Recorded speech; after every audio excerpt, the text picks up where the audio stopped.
নমস্কার। Public news next চ্যানেলে আপনাদের জানাই স্বাগতম। সংবাদ পড়ছি আমি বিশ্বজিৎ। শিলচর আইজল ভারতমালা সড়কে মাটি ভরাটের কাজ জোর কদমে এগিয়ে চলেছে। ভাগাবাজারে রুকনি নদীর উপর মাটি বাঁধ নির্মাণ করে টিলাভূমি থেকে ডাম্পার গাড়ি দিয়ে মাটি টানার কাজ জোর কদমে এগিয়ে চলেছে। স্থানীয় বাসিন্দা ইকবাল হোসেন লস্কর শুক্রবার বলেন, এ স্থান থেকে মাটি নিয়ে শিলচর আইজল ভারতমালা সড়কের ধলাই থেকে লায়লাপুর অংশ ভরাট করা হবে। রুকনি নদীর উপর মাটি বাঁধ নির্মাণ করে ঝন্ডু কনস্ট্রাকশন কোম্পানির মাটি টানার কিছু মুহূর্ত দেখতে থাকুন পাবলিক নিউজ নেক্সট চ্যানেলের ক্যামেরায়। ধন্যবাদ।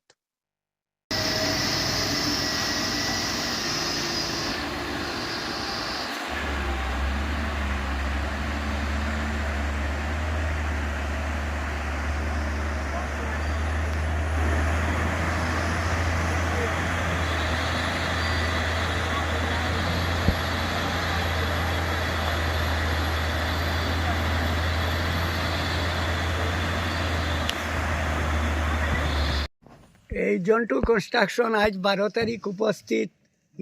তারা ফগল্যান্ড লইয়া বিগত 9 তারিখ থেকে মাটি নেওয়ার কাজ চালু 2025-24 তারা নিছে। এখন আজ সকাল সকাল উপস্থিত হয়ে গেছে ফগল্যান্ড, তারা সাইট ম্যানেজার দেবীজি আর পাজি একজন আসুন এখানে উপস্থিত হয়ে গেছেন। আজ 7টা বাজতেও ডেইলি মোটামুটি 120-10 গাড়ি যায়। এখন তারা উপস্থিত হয়ে গেছে। জন্টু কনস্ট্রাকশনের সব ম্যানেজার, সাইট ম্যানেজার, আর এখান থেকে আশা করা যায় এই বছর 2025-26 প্রচুর মাল যাইব। তারা যে মালটা নিবা দলাই টু বাইরেন্টি লাইলাপুর পর্যন্ত যতটুক গ্যাপ আছে মাটি কম বড় আউট হয়েছে, ও জায়গা সম্পূর্ণ মাটি বড় আউট করতো 26-এর ভিতরে। এই যে রুকনি নদীর জলস্রোত দেখুন, সেল্লুবি হাইড্রো প্রজেক্টে যে জল ছেড়েছে এত স্পিড, এখনই কারেন্ট উৎপাদন হবে আমার মনে হয়। এই জন্টু কনস্ট্রাকশনে এই যে মাটিগুলা ভারতমালা কাজের জন্য লাইলাপুর থেকে দলাই পর্যন্ত 26 যে ফুল কমপ্লিট মাটি বোরাউটের কাজ করার জন্য জন্টু কনস্ট্রাকশন এসেছে। আর দেখেন মনে হয় যে জল এত স্পিডে ছাড়ছে সেল্লুবি প্রজেক্ট থেকে, এখনো কারেন্ট উৎপাদন হবে।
500 দিব এইটা আমার ওটা নেই না নাতে হইতো